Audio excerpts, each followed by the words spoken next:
अस्सलाम वालेकुम व्यूअर्स, मैं हूँ Sitara Nayab and welcome to my channel mother's guide.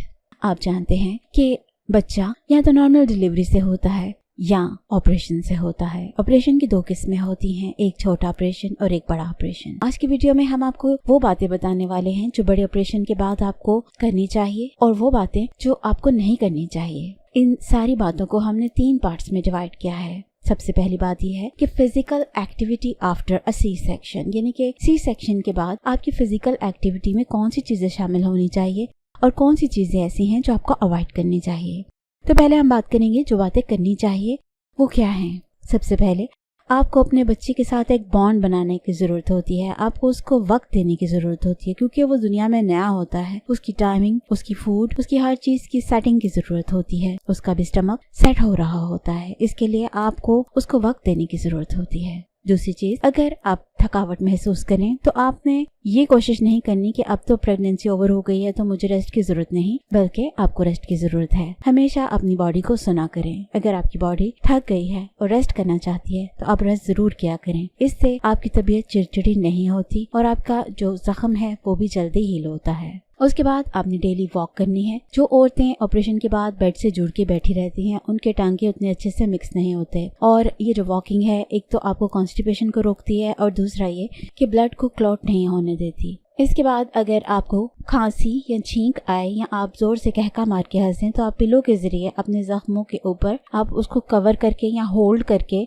या किसी सॉफ्ट चीज से अपने जख्म को होल्ड करके फिर आप छींकिए या जोर से कहका लगाइए ताकि आपका उधर झटका ना लगे। झटका लगने से आपके टांके खुलने का खदशा हो सकता है। उसके बाद डॉक्टर ने आपको जैसे बताया हो वैसे आपने रूटीन में नहाना है, और ये कि अगर आपको दूध पिलाने में कोई मसला हो रहा है तो आपने उसके किसी कंसल्टेंट से मिलना है या ऐसी एक्सपर्ट औरतों से मिलना है जो आपको ये सिखा सकें कि अपने बच्चे को दूध कैसे पिलाना है। इसके बाद हम वो बातें डिस्कस करेंगे जो आपको फिजिकली नहीं करनी। सबसे पहले आपको अपने बच्चे से ज्यादा भारी चीज नहीं उठानी। ये एक बड़ी अच्छी कैलकुलेशन है कि आपको अगर मैं कहूँ कि वजन नहीं उठाना तो आपको पता नहीं चलेगा कि कितना वजन मैंने कहा है। तो इसके लिए एक आपके लिए नाप बता दिया गया है कि आपके बच्चे का जो वजन है उससे ज्यादा हैवी चीज आपने नहीं उठानी। इससे आपके जो स्टिचेस हैं उन पर जोर पड़ता है। उसके बाद कुछ औरतें स्मेल लाने के लिए डाउचीज या टैम्पॉन्स इस्तेमाल करती हैं। ये खुशबूदार ऐसी प्रोडक्ट्स होती हैं जो औरतें वेजाइना में इस्तेमाल करती हैं, तो ये आपने नहीं करनी ताकि आपका जो जख्म है उसमें कोई इन्फेक्शन ना बने या आपको इसमें कोई डिस्चार्ज वगैरह का मसला ना हो जाए। इसके बाद आपने तब तक नहीं नहाना जब तक आपको ये ना लगे कि आपका जख्म इतना हील हो चुका है कि अगर आप नहाएंगी तो कोई मसला नहीं होगा, या जो स्टार्टिंग का जो एक आध दिन में बहुत ज्यादा आपको ब्लीडिंग होती है वो सब हो जाए तो फिर आपने बात लेना होता है। इसके बाद आपने कोई जो जोर वाली एक्टिविटीज नहीं करनी, जैसे कि एक्सरसाइज वगैरह। कई औरतें सोचती हैं कि अब मैंने बच्चा पैदा कर लिया है तो मुझे एक्सरसाइज करनी चाहिए, और उसमें कुछ ऐसे पोस्चर्स या मसल एक्टिविटीज होती हैं जो कि नहीं करनी। आपने डॉक्टर से पूछे बगैर ऐसा कुछ भी नहीं करना। उसके बाद आपने अपने हस्बैंड से नहीं मिलना। कोशिश करें कि 6 महीने तक आप एहतियात करें। अगर 6 नहीं कर सकती तो 3 महीने तो लाजमी आपको एहतियात की जरूरत है। इसके बाद आपने किसी से मदद मांगने वक्त बिल्कुल नहीं हिचकिचाना। अगर आपको नींद पूरी नहीं हो रही बच्चे के रोने से तो आप कोशिश करें कि कोई आपकी हेल्प कर दे। आप जितनी देर सोएं बच्चे को संभाल ले, या अगर आपने कोई घर का ऐसा काम करना है तो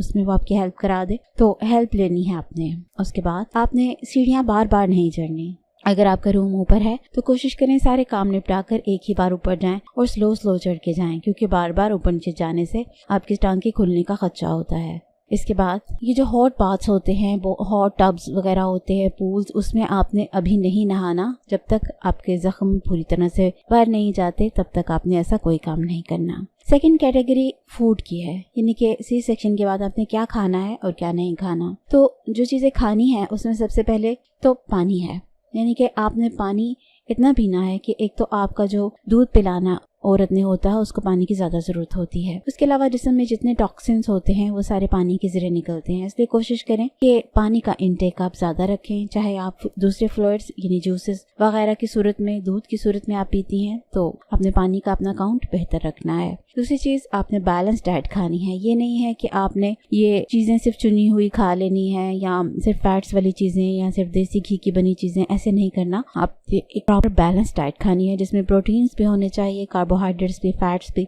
तो ये चीजें आपने देखनी है कि बस उसमें जंक फूड्स वगैरह ना हो और ऐसी चीजें ना हो जिससे अननेसेसरी आपका वेट बढ़ता है। اس کے بعد آپ نے فائبر کے سپلیمنٹس لینے ہیں. فائبرز آپ کے لیے بہت اچھے ہوتے ہیں کیونکہ یہ آپ کو کانسٹیپیشن نہیں ہونے دیتے. کچھ فوڈز اور فروٹس ایسے ہوتے ہیں جس میں فائبر کافی مقدار میں ہوتا ہے, آپ ان کو بھی لے سکتی ہیں. فوڈ سے ریلیٹڈ جو ایکٹیویٹی آپ نے نہیں کرنی ہے وہ ہے کریش ڈائٹ. اکثر عورتیں یہ غلطی کرتی ہیں کہ پریگننسی اوور ہونے کے بعد فوراً سے بہت اسٹرکٹ ڈائٹ کرنا شروع کر دیتی ہیں کہ اب میں کون سا پریگننٹ ہوں, لیکن جب تک آپ دودھ پلاتی ہیں اور جب تک آپ کے زخم نہیں بھرتے آپ کو ایک اچھی غذا کی ضرورت ہوتی ہے. اس لیے فوری طور پہ آپ کو مشین نہیں ہے کہ ادھر بچہ پیدا ہوا تو ادھر ہی ساتھ ہی آپ اسمارٹ ہو جائیں. آپ کو ایک اچھی ڈائٹ لینی چاہیے, کم از کم 2 سے 3 مہینے آپ کو اچھی ڈائٹ لینی چاہیے. اس کے بعد آپ اپنی ڈائٹ کی جو روٹین ہے ڈاکٹر کے ساتھ مل کر ڈسکس کر کے سیٹ کر سکتی ہیں. تیسری کیٹیگری انسیجن کیئر ہے, یعنی کہ جو آپ کو ٹانکے لگتے ہیں اس کی کیئر کے بارے میں ہے. تو جو چیزیں کرنی ہے وہ یہ ہے کہ آپ نے اپنا جو آپریشن والا حصہ ہے اس کو کوشش کرنا ہے کہ وہ ڈرائی رہے اور کلین رہے, یعنی کہ اس پہ کوئی چپچپاہٹ اور ایسی کوئی گند وغیرہ نہ لگا ہو اور وہ ایریا پسینے سے یا کسی اور وجہ سے گیلا نہ رہے. تو یہ کام آپ نے کرنا ہے. دوسرا, آپ نے جب بھی یوز کرنا ہے اس کو واش کرنے کے لیے تو آپ نے وارم واٹر جس کے اندر جھاگ بنائی ہو صابن سے وہ یوز کرنا ہے تاکہ آپ کا پیٹ اچھے سے صاف ہو جائے. اور اس کے بعد آپ نے سافٹ سا کپڑا لے کے اس کو پیٹ کر کے یعنی کہ تھپ تھپا کر آپ نے اپنا جسم بالکل خشک کر لینا ہے.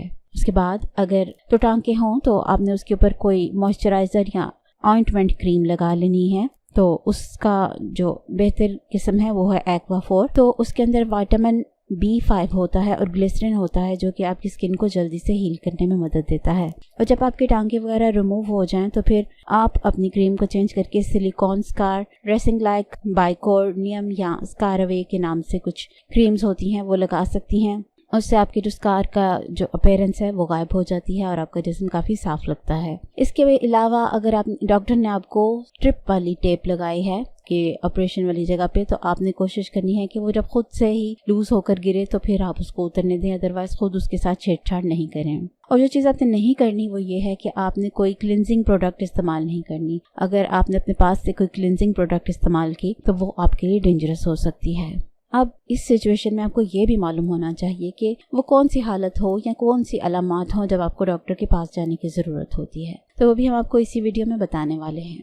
سب سے پہلے, اگر آپ کو ڈپریشن, سیڈنس, اکیلا پن یا ایسا محسوس ہو کہ آپ کی زندگی کا کوئی مقصد نہیں ہے یا آپ پہ ایک عجیب سی اداسی چھا جائے تو یہ پوسٹ پارٹم ڈپریشن ہوتا ہے. اس کو آپ نے ڈاکٹر سے مل کر سیٹ کرنا ہے.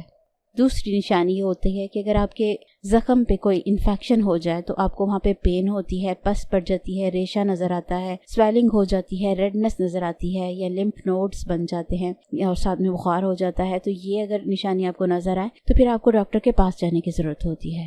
اس کے بعد اگر آپ کا بخار نہیں اتر رہا اور بخار 100.4 ڈگری فارنہائٹ سے زیادہ ہے تو پھر اس کا مطلب ہے آپ کے جسم میں کوئی انفیکشن ہے, اس لیے آپ کو ڈاکٹر کے پاس جانے کی ضرورت ہوتی ہے. پریگننسی اوور ہونے کے بعد آپ کو سانس آسانی سے آتا ہے, لیکن اگر آپ کو سانس مشکل سے آ رہا ہو تو اس کا مطلب ہے کہ کوئی پریشانی کی بات ضرور ہے, تو اس لیے آپ کو ڈاکٹر کے پاس ضرور جانا چاہیے. اس میں یہ بھی ہو سکتا ہے کہ آپ کو کوئی آئرن کی کمی ہو, اس کی وجہ سے بھی ایسا ہوتا ہے, لیکن یہ آپ کی سچویشن ایسی ہے کہ آپ نے ڈاکٹر کے پاس جانا ہے.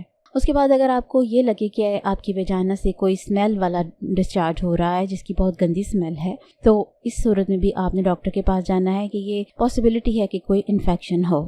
اس کے بعد اگر آپ کے پیٹ میں بہت ہی سویر قسم کا درد ہو رہا ہے تو یہ پاسبل ہے کہ اندرونی سائڈ پہ کوئی زخم ایسا ہو جو آپ کو پرابلم کر رہا ہے, تو پھر آپ نے ڈاکٹر کے پاس جانا ہے. اگر آپ کو بہت ہی برائٹ ریڈ کلر کی ویجانل بلیڈنگ ہو رہی ہے جو کہ بہت زیادہ ہے, آپ کو ہر 2 گھنٹے کے بعد ایک پیڈ آپ کا بھر جاتا ہے, تو پھر آپ کو ڈاکٹر کے پاس جانے کی ضرورت ہوتی ہے. اگر آپ کو یہ نظر آئے کہ بلڈ جمنا شروع ہو گیا ہے اور آپ کی تھائز میں, گروئن ایریا میں, آپ کی نیز کا ایریا ہے یا کالف کا ایریا ہے, کوہنیوں وغیرہ والا, تو وہاں پہ آپ کو ایک شدید درد محسوس ہو ساتھ میں اور بلڈ کلوٹنگ ہو رہی ہو, تو پھر آپ کو ڈاکٹر کے پاس جانے کی ضرورت ہوتی ہے. یا اگر آپ کو اپنے ویجائنا میں کلوٹنگ محسوس ہو جو کہ ایک گولف بال جتنی ہو گئی ہو, تو پھر آپ نے لازمی ڈاکٹر کے پاس جانا ہے. ایک سیریس سچویشن یہ ہوتی ہے کہ اگر آپ کے ٹانکے کسی بھی سچویشن کی وجہ سے اوپن ہو گئے ہوں تو پھر آپ کو فوری طور پہ ایمرجنسی ڈاکٹر کے پاس جانے کی ضرورت ہوتی ہے. پریگننسی کے بعد نوزیا اور وامٹنگ نہیں ہوتی. اگر آپ کو ہو رہی ہے تو یہ اس کا اثر آپ کی اسٹچز پہ پڑے گا,